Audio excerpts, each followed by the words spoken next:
dex damage. Oh, right. No.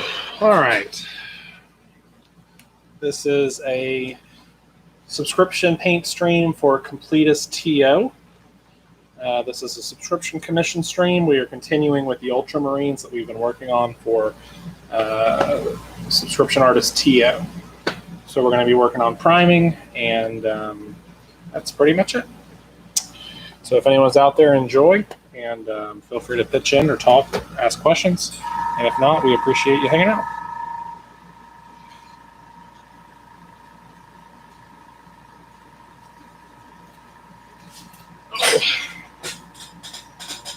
So the loose plan today is to lay paint on as many of these guys as we can.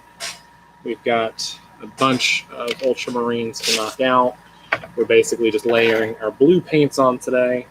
This client is a Macragge blue guy. He likes Macragge blue, or Macragge. I don't know what the right way to pronounce that is.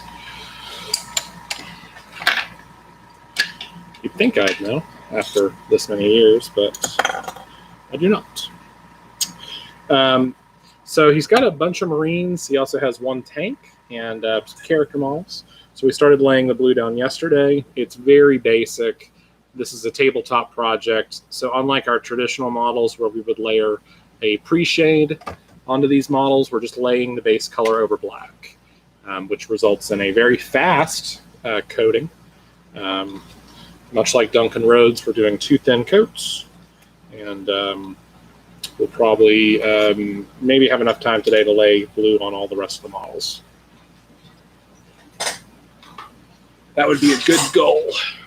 Before we do that, I'm going to lay some varnish down on these eliminators from yesterday. I'm going to go with a gloss varnish, not because I like the sheen, but because I want to protect the work we've done.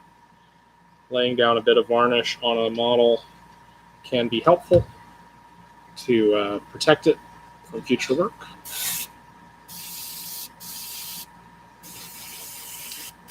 Specifically, I wanted on these cloaks and this blue, so that if we make any mistakes when we're doing the urban camo, we can fix it. It'll also help if I want to lay any washes down. We're using Vallejo Mecha varnish, which is a really decent varnish for the price. It's a huge bottle. It's 200 milliliters, like most of their primers. It looks thick, but it sprays well.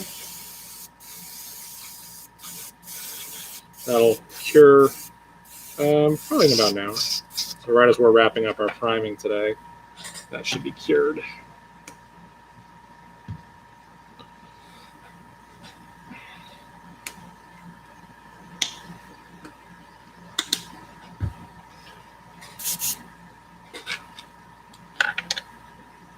Hope everybody had a good day today. If you guys are, it's hump day, it's Wednesday. These weeks, for me during this period, have been really weird. Being at home, working at home again is interesting because you lose track of time. Time goes really fast. All right. So just like last time, we're going to be adding some Macragge blue. I'm actually going to thin it in the pot so I can make a more consistent color. Something I can spread around easily. I'm using an old brush. The rule with using a brush like this is if you dip it past the ferrule, you're separating the bristles. So with a brush like this, it's already pretty much beyond its usable lifespan. So all I'm really doing is just accepting the fact that it is a garbage brush. That feels a little thin, so I'm going to add a little bit more paint to that. See, it didn't mix quite evenly. That's the only thing about the Sotar I don't like, is it's got a really small dispenser cup. It's about 2/3 of the size of, let's say, the Eclipse from Awada. But that's okay. We're using a medium needle. It's about 0.5 millimeters. And we're set to about 30 to 40 psi. So it should be good. We're going to lay it down on the bottom side of this tank first just to see what the application looks like. When you lay down paint on the bottom of the model first, a lot of times it's useful because it shows you if it's laying well, if it's laying properly. In this case, it's a pretty smooth application. If we want to increase the saturation, we just lay more color. If we want less saturation, like underneath of those tracks, we just lay less color. You can come in at a slightly convex angle, perpendicular to the tracks.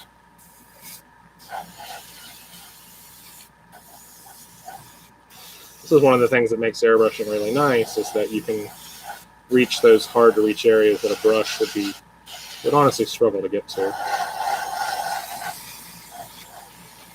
We're oversaturating this a bit because ironically, one of the complaints we've had in the past is clients get really irritated when they get their model and the underside isn't painted as richly as the overside, which to me was always confusing because you're never looking at the underside of your model.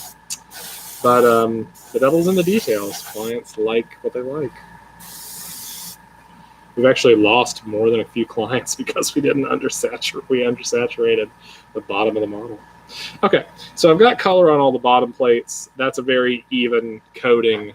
It's not going to get much more rich than that. So I'm just going to set that aside for now, let that fully dry. Now that the paint has moved through the airbrush for a minute, I feel very confident about it. So we're going to move on to Marines. Let me grab a couple. Be right back. Oof.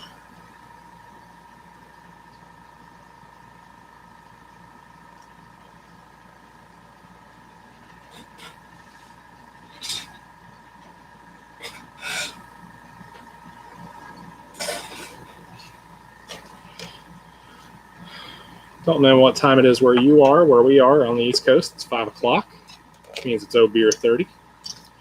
Somebody on the stream the other day recommended I have a cold drink while working, and I waited till 5, but now I'm going to enjoy one. Carolina is well known for its breweries, so if you're ever out this way, let me know. I can recommend a few. Oof. All right, so plenty of guys there. We're just going to be doing them one by one. If anyone is ever curious, we suspend our models in these convenient pipette dishes from university. My wife works at a veterinary school, and the scientists there always have spare pipette dishes. So we grab a case every once in a while. This is interesting because this is the client's model he sent us. You can see the primer he used for the McCrag, slightly different than the primer we're using for the McCrag. Now, it could be that when it's wet, it looks different than when it's dry. It could be that by saturating by brush, it's much a different color. But regardless of which, that differentiation in pigmentation could be a problem. So we're going to have to lay color over top of these areas. I'm actually going to set him aside and just let him dry and see if it's maybe a batching issue. That could be something that we need to let the client know. The goal with these sorts of projects is to match the client's work, not to one-up them, but basically to make sure that their models seamlessly integrate into their collection. So in some cases, we have to paint down, which is the way we call it, which is essentially when you stop. You could do a better job, but the goal is not to do a better job. The goal is to satisfy the client.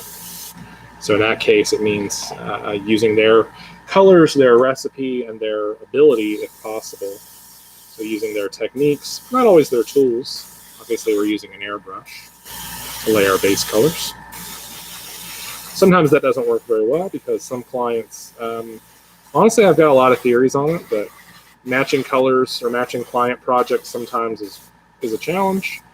Every painter is unique in how they hold the brush, how they apply the paint, thickness and the thinness they use of their color, their desired level of saturation. It all matters, it all varies.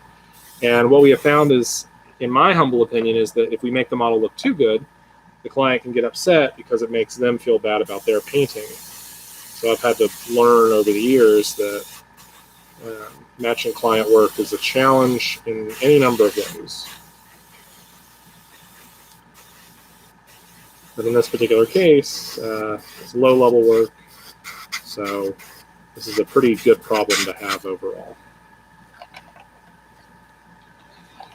Table Flip, what is up? Hey man, how you doing? Guys, if you're not familiar with Table Flip Studios, Table Flip is a local painter used to paint with me. Now he has his own studio, does his own work, and he does a good job. He's done some great work over the years. Be sure to check him out. He normally paints up on Twitch, so join him. He does some fun giveaways, that kind of stuff.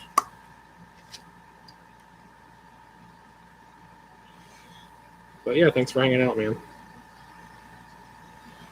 Just doing some Smurfs tonight.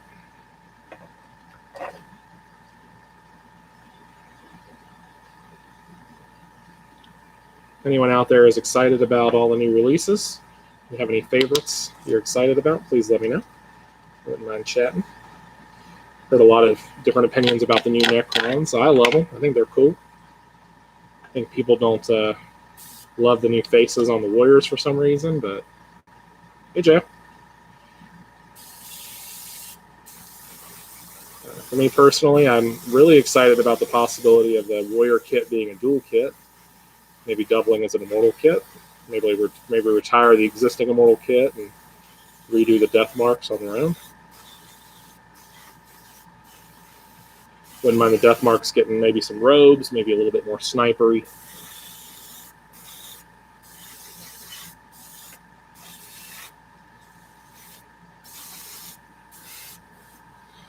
I enjoyed working. Oh, thanks, John.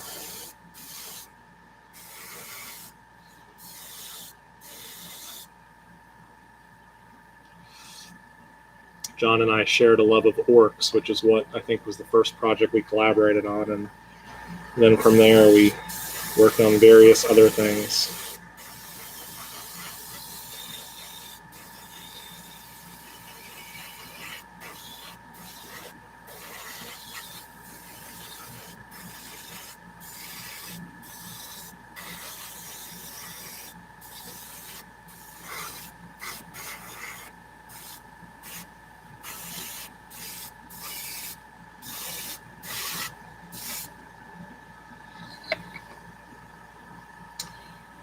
Oh, Primaris bikes. Yeah, those do look pretty cool. Oh, cool. So I have not read up any of the new rules changes, but honestly, anything that makes this game simpler, I am in favor of. I was just complaining the other day that I felt like 8th edition was too complicated. It had sort of gotten me out of the hobby. And it's very clear that GW is trying to appeal to a younger crowd, right? I mean, not only are the models easier to build in most cases, but they've got all these UA books coming out, video games, and comic books targeted at young adults, and the kids of Space Marines go on wacky adventures, that kind of crap. But I'm glad to hear the rules are getting simplified.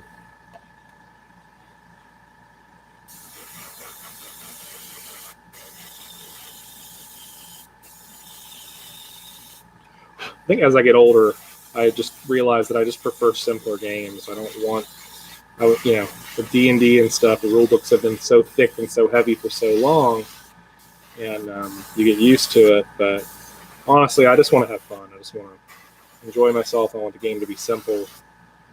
I'm not a master strategist. I don't need it to be.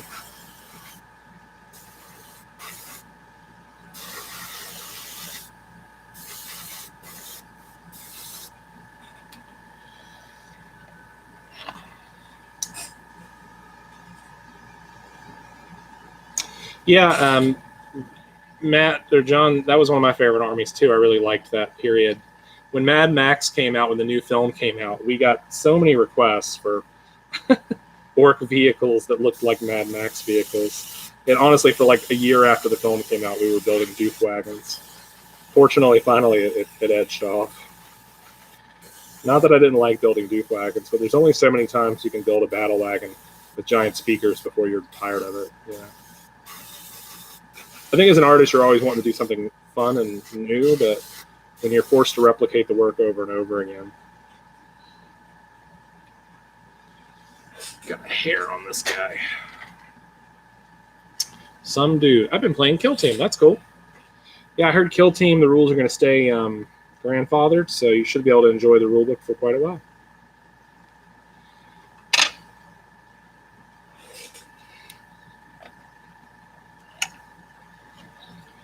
I've been looking at them. I don't play, but I've been looking at Necromunda. They had a book that came out that allowed you to build Genestealer, Cult, and Demon-inspired kill teams. And the rules, I was trying to figure out how hard it would be to convert, but it's actually really simple. It's not like they have a lot of options, so you just, for the most part, you just convert existing models and just put on the bits you want, which is fun. I like personalizing small teams like that. Making me a lot of changes to drawing a crowd. I believe that is how Games Workshop got their start.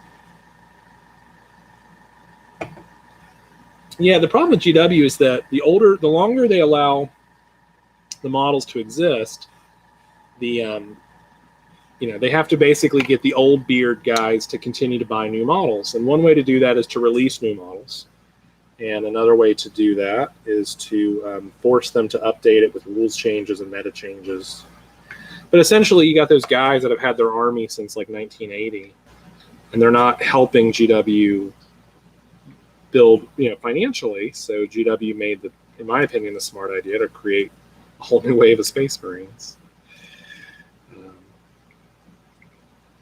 And arguably, design aesthetics have changed so much since back in the day, since the time of hand sculpting models and stuff like that, it was probably time for a change.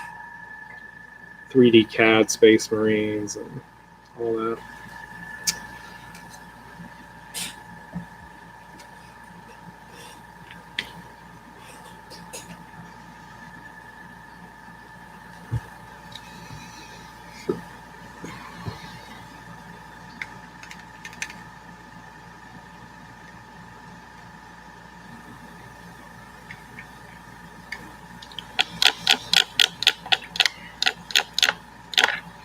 I think that the idea with the Legends series was that they would allow people to field old models forever. And I honestly do think there's some, if you consider the 40K universe as one of like infinite possibility, there could in theory be like alternate dimensions where the old models still live, parallel dimensions, that kind of thing, which creates all sorts of cool options.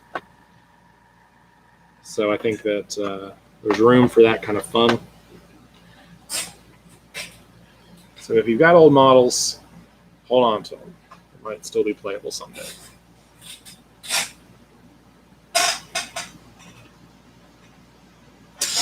All right, we've got a bunch more Marines to do. Just going to keep it going.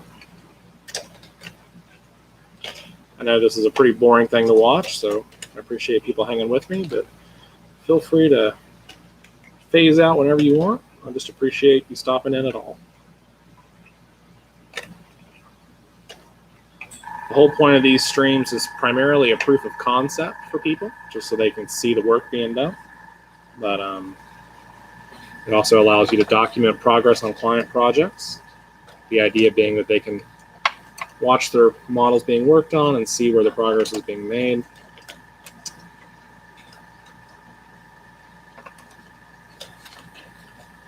All right.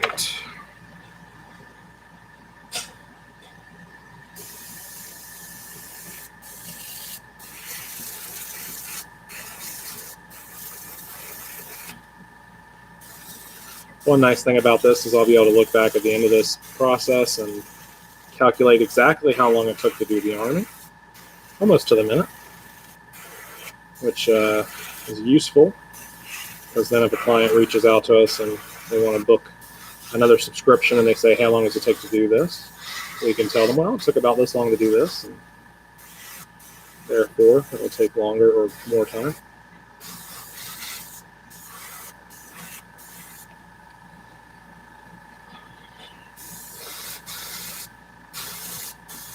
It's important to remember here that we're trying to do 2 thin coats, so not to oversaturate the first layer.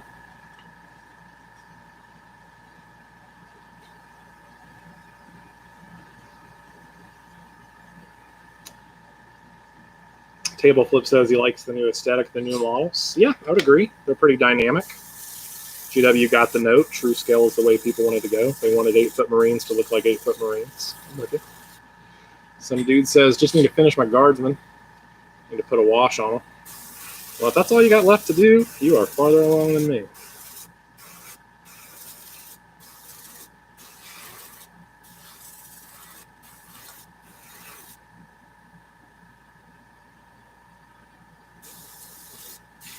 Which, some dude, which guard is it? Is it Imperial Guard or one of their sub-factions like Catachans or something?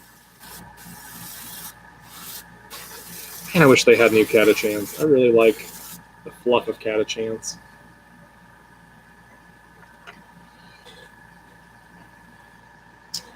All right, I can hear this little bit of debris on the end of my airbrush.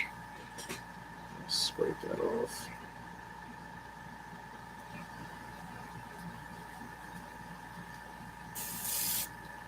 Oops, still on there. That's all right. We'll give it a good cleaning tonight. Mostly Cadians. Yeah, cool. We've actually got we have a Cadian project coming up in about a month. This guy wants us to do Felines, which I had never heard of. And if you don't know what they are, look them up. They're weird as shit. It's I don't know if it's a lore thing or if it's a sub-cult or something, but it's basically catfolk female Imperial Guard, spelled Felinds. I had to look them up. I had never heard of them. So basically what we're doing is we're taking, we're going to take Imperial Guard Cadians. We're swapping the head out with a female head. We're adding cat ears by sculpting. That's going to be a nightmare. And we bought these 3D printed tails to make, because I convinced him that having me do 60 armature tails would not be in his financial interest.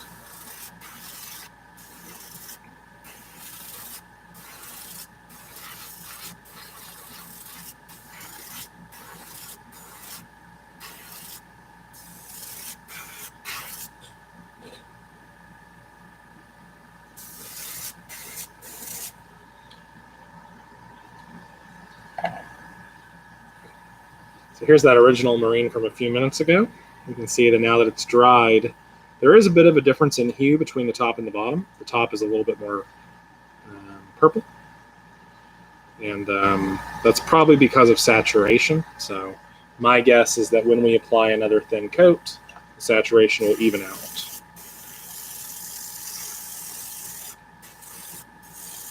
Hopefully.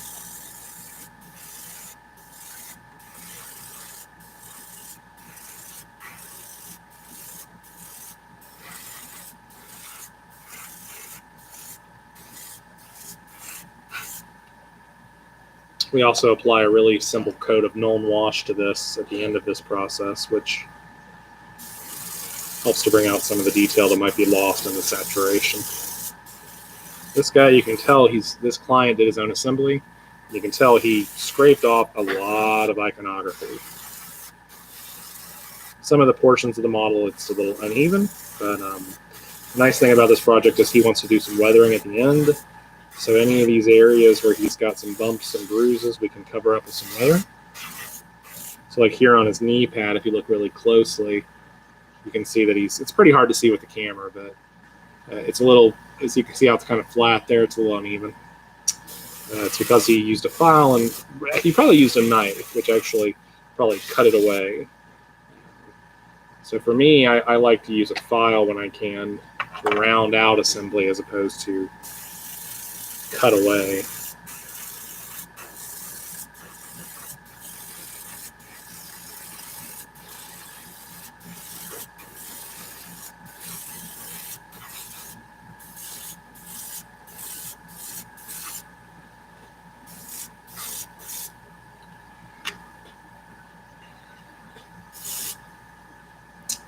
All right, got a pretty full sprue of guys at that point, quite a few.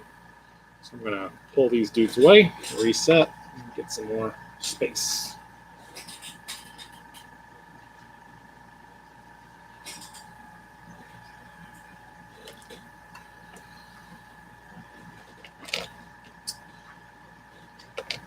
Well, some dude, if you want to paint some other ones, man, paint some more.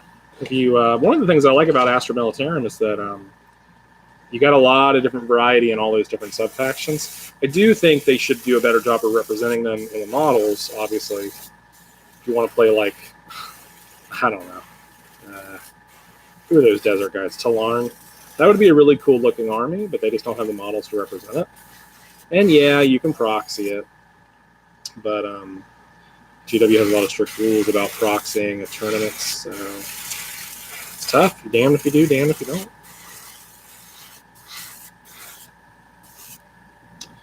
I've been watching this guy's YouTube channel about basic conversions. He does a lot of interesting little conversion work. He just did one on an Alpha Legion cultist, which I thought was kind of interesting. But in general, his work is hard to replicate. It looks good, but it would be pretty difficult for every man to replicate it against 40 or 50 models if they wanted to do a big army. So I wouldn't mind him doing a video about how to do 10 instead of how to do 1. Anybody can do 1. Show me how you make a uniform.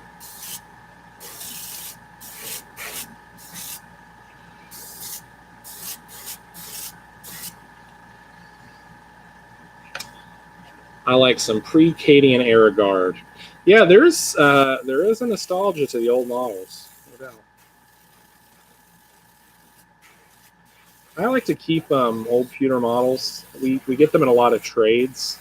We get a lot of weird models in trades over the years, but anytime I get a model like that, I like to hold on to it for random stuff like dioramas or basing or statues. You can always paint it gold and make it a statue on a piece of terrain. So if you ever got a model that doesn't blend with your collection due to age, just think outside the box. There's lots you can do with it.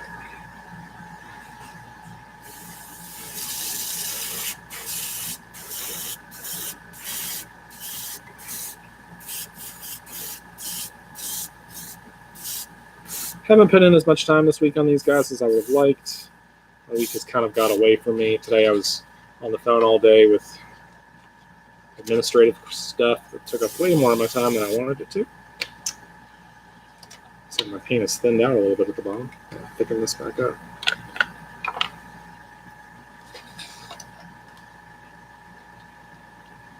I don't know if that happens to anybody else, but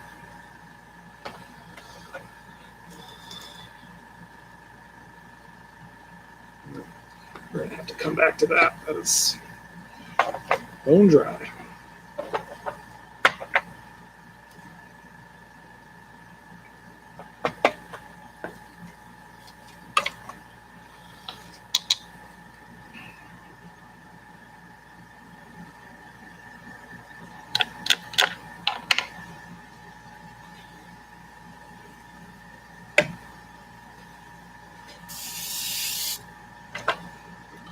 I was looking at the stats for yesterday's stream. We had a maximum of 4 viewers, which is fine. Not worried about that. But the average view time was about 3 minutes, which made me wonder, do people come in for 3 minutes and then leave after 3 minutes, and then another person comes in to maintain the average view time? I don't know how the analytics work, but I just imagine this revolving roar, like a bar. Like you're never at a bar more than about 4 minutes if it's a good bar. You're just getting a drink and you're leaving. So my bar was 3 deep all night.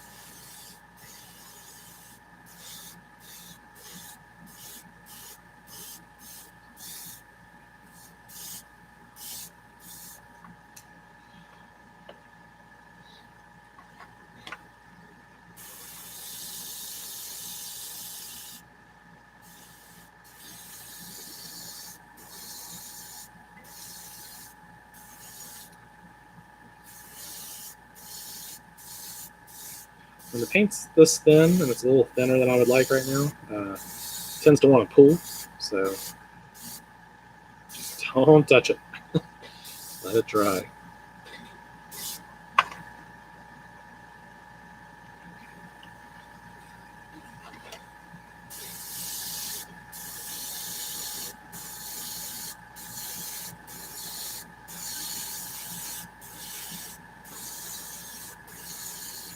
My wife and I started watching Community recently. I know the show's 11 years old. And it's weird when you watch a show that's 11 years old now, because a lot of the jokes do not age well. For some reason, back 11 years ago, making slut jokes was funny, I think, according, at least if you use the show as a guide. And then you think about the modern day and Me Too and the whole, just so many changes happen. Change happens fast. If you ever want to see how far the world has evolved, changed, just check out an 11-year-old show. Hey, Lauren from Wales. How you doing, man? Good to hear from you. Welcome back. Hope you've had a good day. We're just doing a little priming, working on the same project we've been working on the last couple days, laying some colors, trying to get as much done as possible every day. We were just chatting about, well, no one was chatting. I was chatting. I was chatting about, I just started watching Community, and I was explaining. Ugh, thanks. Okay. No fast movements. I was just explaining that the show had not dated well. Although it is interesting to look back and see all these actors who are now doing far different, like Donald Glover's on the show, and his career has blown up since then. I rewatched Attack of the Show and noticed that too. I don't know what that one is. What's Attack of the Show? Is that like a reality show, or maybe it's a show about a show?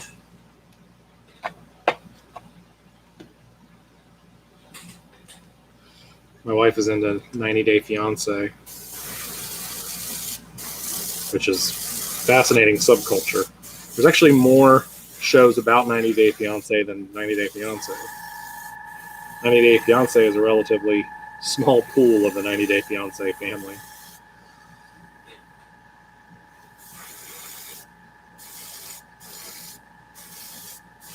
All right, well, despite my hand literally getting covered in paint, it seems to have thickened it out a bit, so at least the consistency is better.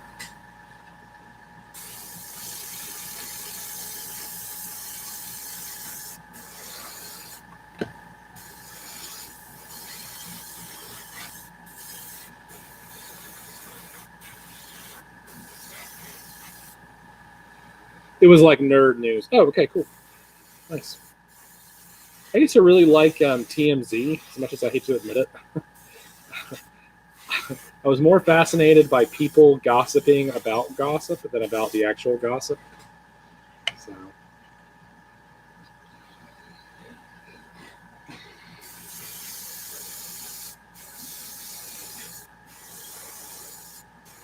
I've heard that, to go back to Community for a second, that Chevy Chase and Joel McHale are both very difficult to work with. So the fact that they had to work together, I think, is fascinating. We started watching a show called Solar Opposites. It's from the guy who did Rick and Morty. You know what else the guy who did Rick and Morty has done? Community. We were like, oh, that makes more sense. Some of these jokes are really off color. So yeah, Community was like a trial run for him.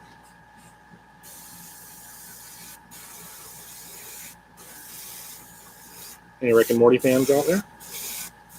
I'm half and half on Rick and Morty. I feel like Rick and Morty is a little too dark at times. Like, it's arguably a show about alcoholism and abuse with a side of dark comedy thrown in.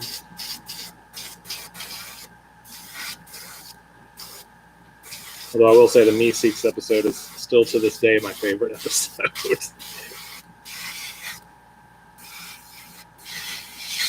Okay, it's a good first coat. We'll touch him up on the second coat.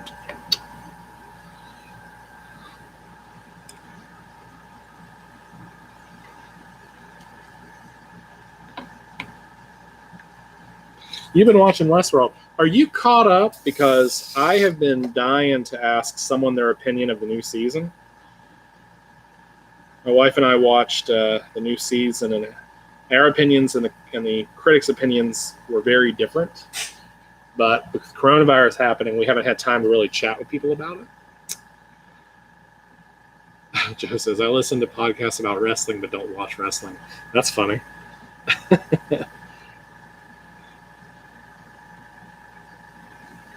Lauren's working on some Death Guard. Very cool.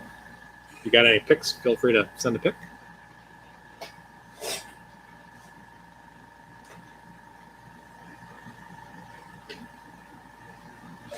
All right, well, if you just started it, I won't spoil it for you. But suffice it to say, it's really, the first 3 seasons are amazing. I'll say that. I loved the first 3 seasons. They blew me away. The first and second season especially are incredible.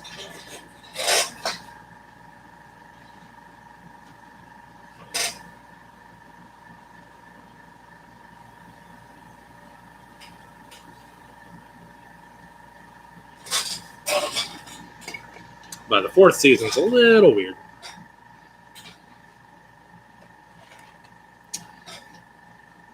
Yeah, Joe, I agree. It takes many... I don't want to make anyone feel bad about what they like. People like what they like. God knows. I like to watch, like late at night, I'll watch these video game playthroughs. And I was trying to figure out why I liked them, and it took me a long time. And I realized the thing I like about video game playthroughs is that video games are very active. You have to think a lot to play them. Like, you make decisions, your resources dwindle. So essentially, like, while it's very fun, it's also a little stressful. Especially if you play the games I play, which are a lot of times they're horror games or shooter games. Those games are all about resource management. So, but watching a playthrough, there's no stress because there's no resource management. It's his resources, not mine. So if I it took me a while to sort of figure out why I liked the videos. Because at first I was like, this is stupid, I could just be playing. But I was playing last night, and I was like, God, this is stressing me out. It's because I pick hard games. I don't pick easy games to beat.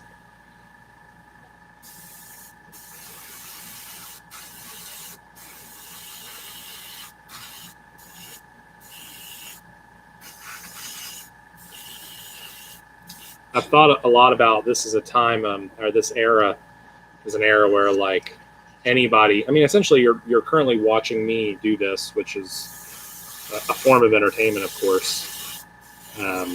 This is the era when, like, the everyday person is able to become, like, a celebrity in their own home, sort of thing, like between updates and YouTube and every app in the world and all that kind of stuff.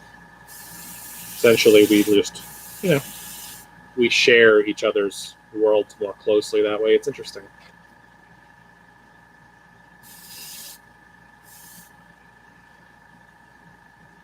Okay, so these are some librarians, and they've got these really nice robes. Now, I know that I'm going to go back and do the robes probably in white or cream. So I'd like to say limit your overspray as much as possible, but there's not a lot of ways to do that with these guys. One option I could do, this actually might be worth doing, is instead of laying the armor color on, lay the armor color on by brush, and lay the cloak color on by airbrush. That might be better, actually.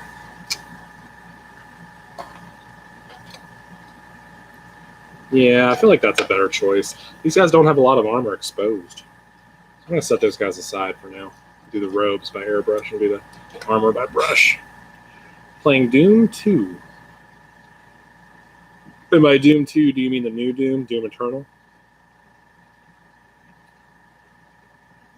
Or do you actually mean, like, you're a retro player and you're playing Doom 2? Both have merit.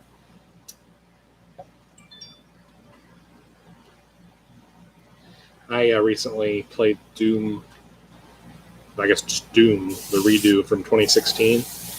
I'm obviously a few years late.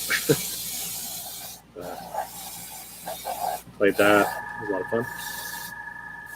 That game is intense. That game is in your face. That game is like, The best way I heard it described was push forward. And I think is a really good way to put it. Like, a game is like between the heavy metal soundtrack and everything about it, it's just like, move forward or die. It's a really aggressive, really intense game. I actually got headaches playing it. I was like, this is too much at times. Oh, the old Doom 2. Cool. What console was that on? I can't even remember now. Well, cool. I'm glad you're having fun with it.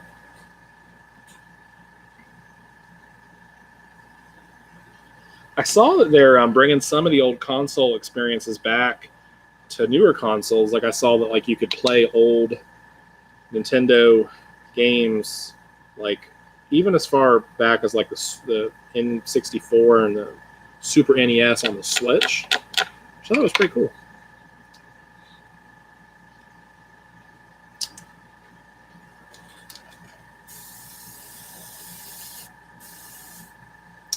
Bring the camera up so you guys can see this a little bit better.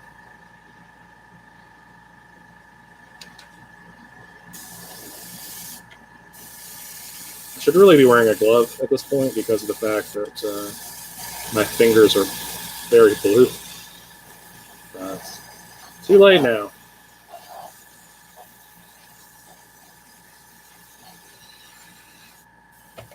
All right, now that I've got it laid on the sides, I'm just going to go ahead and, as I've mentioned before, this is not my preferred way to lay a base coat. I mean, it's very relaxing. It's just point and click, but there's no graduation of color. This is tabletop level to the max. We'll even that out a little bit.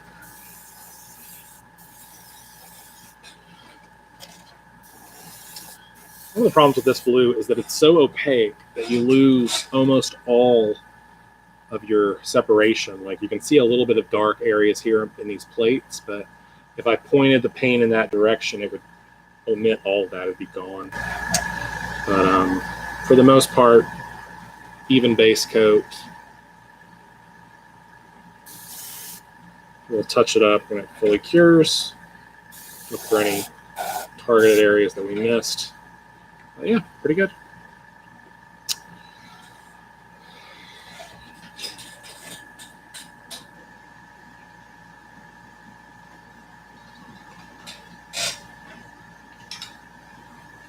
Now looking back at this original Marine, we can see that as he's fully cured, there's much less difference between the colors now.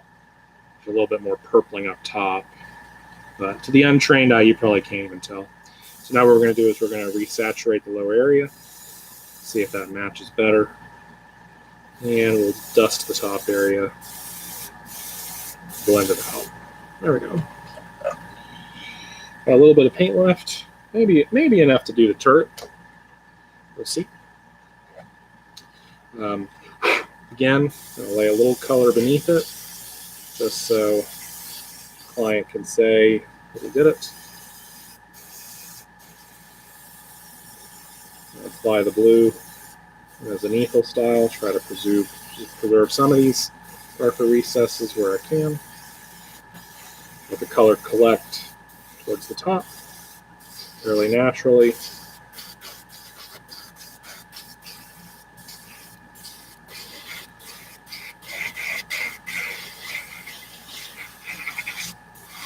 Not quite enough to get everything, but when I touch it up with more and more coat, I will hit any of the shadow areas I missed. So yeah, a little undersaturated, but we will fix that in our next pass. No, this is just Macragge blue through an airbrush, just thinned out a little bit with some water. I'm a big fan of the golden paints, but this project is about matching a client's project. So we did use a golden indigo on some Ultramarines we did yesterday, who we were letting cure a little bit. So those are off to the side curing right now. Here's the night base we did yesterday.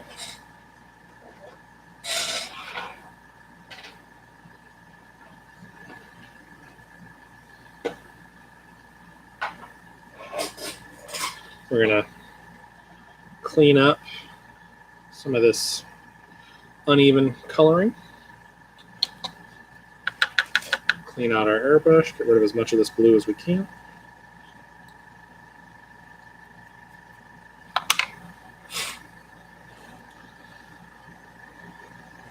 I remember my first Marines looked awful. I was proud of them at the time.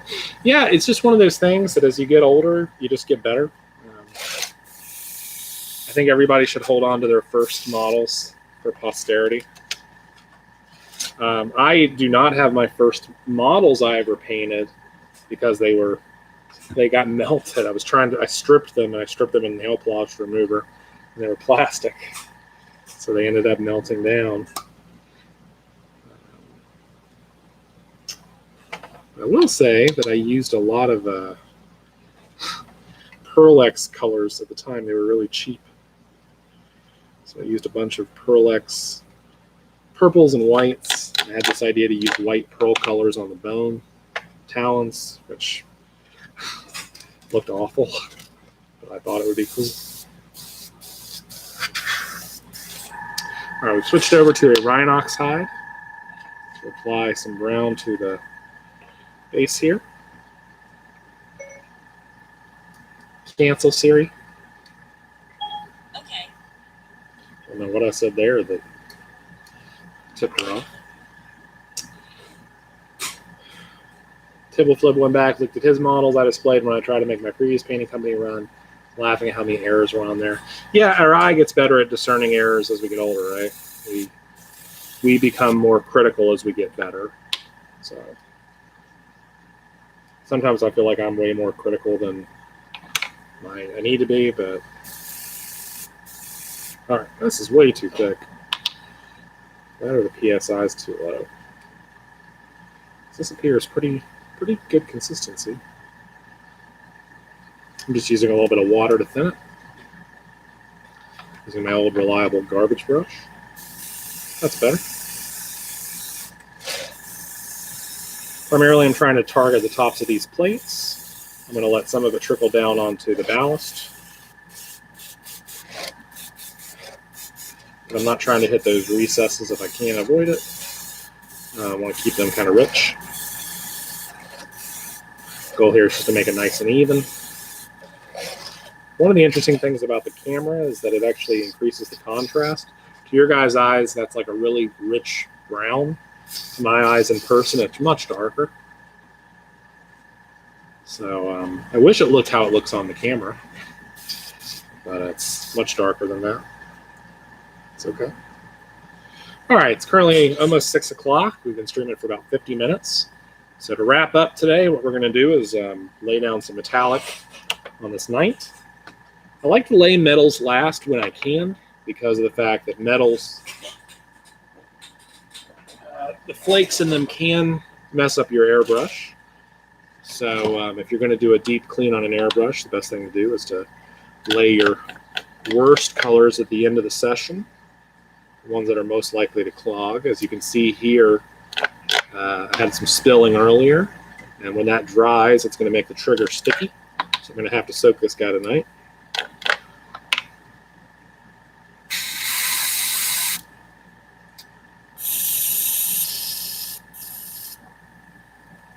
Let me grab some more paper plates. I'm running low. Just going to use this brown plate we used on the base a second ago.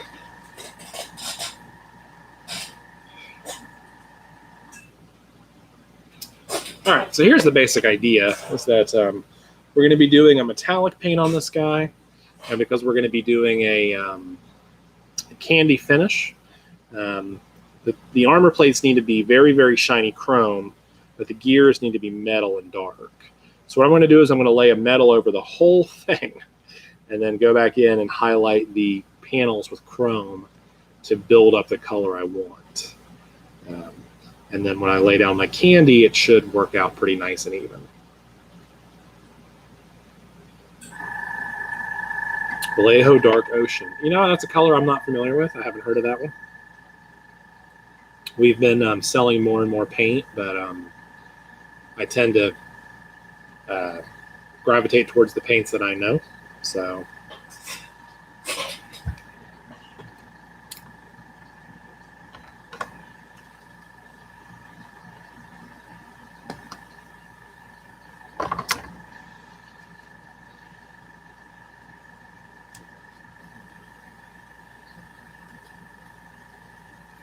All right, I'm gonna grab some metal paint. Be right back.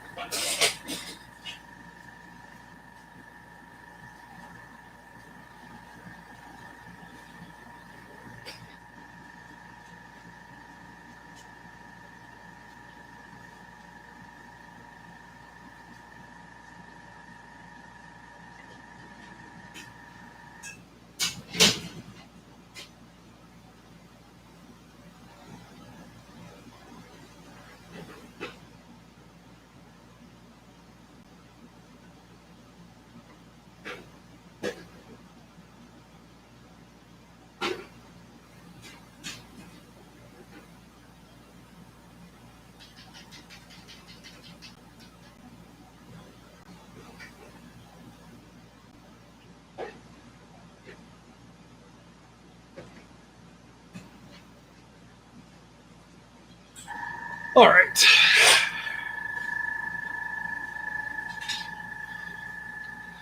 Table Flip says, I feel like gravitating to the paints is an artist thing. I mean, I think that to a degree that's true. We certainly learn our preferences over the years. Another thing I think is the case is that we gravitate towards the colors we like. I was thinking about this recently that the best example I can think about this is Kenny Boucher, aka Next Level Painting. He likes these really vibrant colors, and so because of that, every model he does is kind of like that. It's incredibly bright and vibrant. All right, so I'm using Vallejo gunmetal, which is sort of their equivalent of like a lead belcher. It's a very dark metal. They have one darker shade called black metal, which is what they use for shading metal. Because of the metal flake, it can be hard to see the transitions in metal. And because of the opacity, it tends to cover up really well, but it also means that transitioning can be hard. So all I'm really doing in this first pass is just laying down color everywhere. Normally I would try to avoid the armor plates, but in this particular case, the client has allowed us some free creative control on the model, letting us have some fun with it. And as I mentioned earlier, the most important thing with this guy is going to be getting down a nice even metal coat. I'm intentionally not oversaturating the deepest recesses. So even from there up top, you can kind of see some of the shadowy areas. Some rule of thumb here is just, if you're worried about it being too saturated, pull your airbrush back a little bit. I'm shooting from about 5 inches away, 6 inches away maybe. Don't want to go too far because you don't want it to dry in the air. And I'm going to go ahead and use my finger to touch the top of that since that's going to be glued anyway. Nice, solid, even. Looks pretty good. I'm going to call that fine.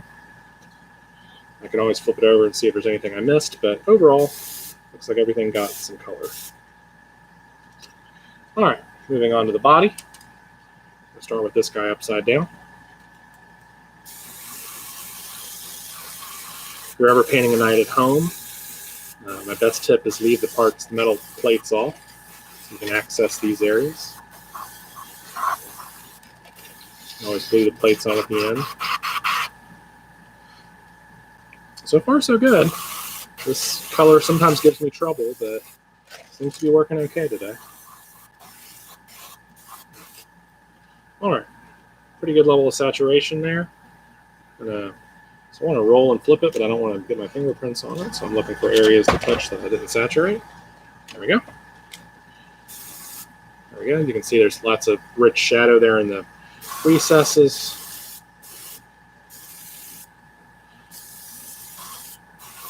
We cranked up the PSI to about 40 in order to help compensate for the metal flake. Even then, you can still see there's some flecking going on, which will mostly be covered in our first pass, so that's okay. Again, I would not normally recommend doing the whole model in metal unless we were planning to do candy coat finish, but we are. So we can play it a little lazy on the first level, the first layer. Rock him back a little bit, get a little color on his face. There we go. Now, if we were going to do this as like a Grey Knight's army or something, what we would do from this point is start to layer in some shading, some blues, but we're not. So I got 2 arms to do, and we will call it a day. We also have a banner. Obviously, we're not going to paint the banner metallic. We want to pick another color for that. I'm going to use this box as something to protect my workbench.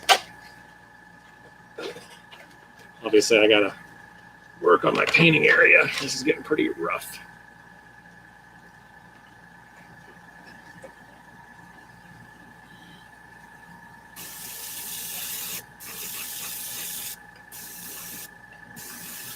Appreciate you guys hanging out tonight.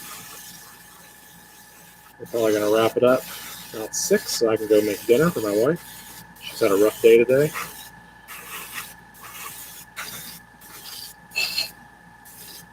I'm going to leave it a little black at the tip of the barrel just because I know I'm going to blacken that anyway. There's no point to saturate it. I like working in small batches like this, an hour here, an hour there. I think it's productive and doesn't tire me out.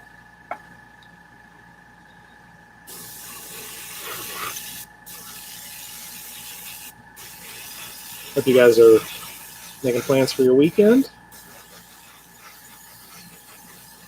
Nothing too crazy. I know that restaurants are reopening, but be careful out there. I still haven't found a cure, despite what the world thinks. My mom called me the other day, and she's like, when are you going to come visit? And I was like, Mom, they haven't found a cure yet. My mom's 70. I was like, I don't want to get you sick. Not that I'm sick, but no reason to risk it. All right. That's pretty much it for that. I'm going to burn out the rest of my color. The way I'm going to try to get this back in the airbrush, or back in the pot. And then we're going to give that a little time to cure.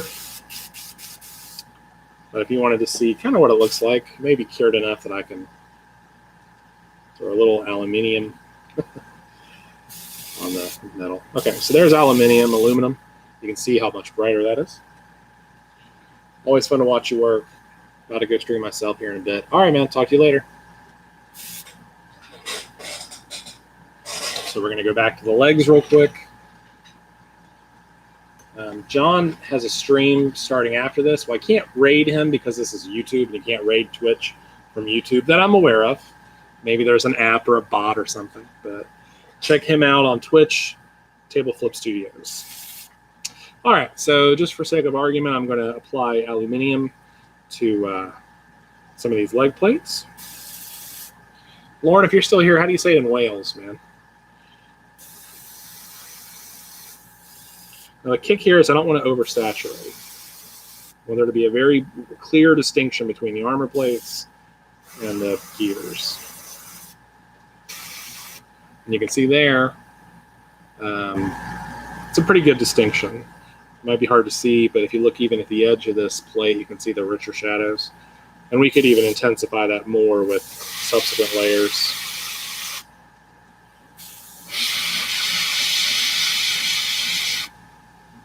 Now, one cool trick could be if I wanted one side to be brighter than the other, I could do splitsies. I could do the inner and the outer.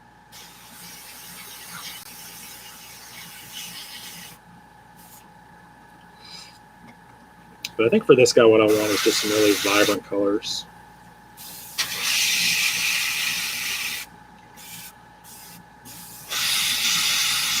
Another nice thing about laying on all my metals right now is it will cure overnight. And then tomorrow when I come back, I could actually, in theory, lay my first candy coat, which would be nice.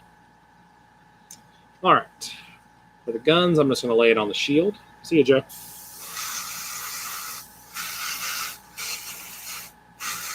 That's pretty much it. All you need. And I'm going to do it on the chainsword arm. I'm going to lay it on the front part.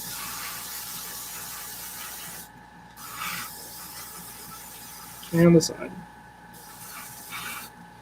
Leave some separation there. Oops, sorry about bumping the camera.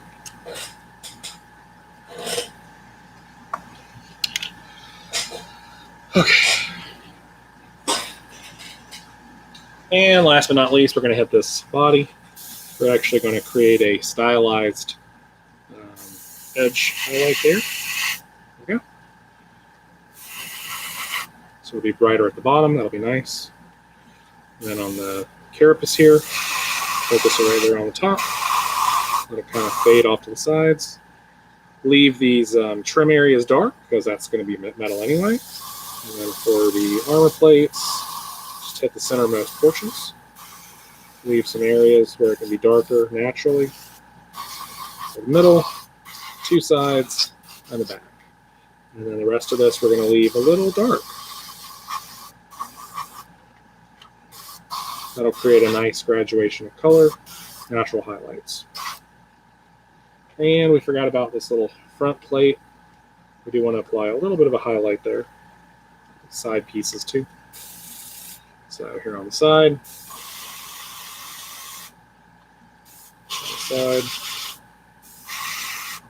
And on the breastplate, I'm going to actually push it to the front, just the middle. Leave the recesses dark on the edges, if you can. And for the face, lastly, that's a little bit tricky.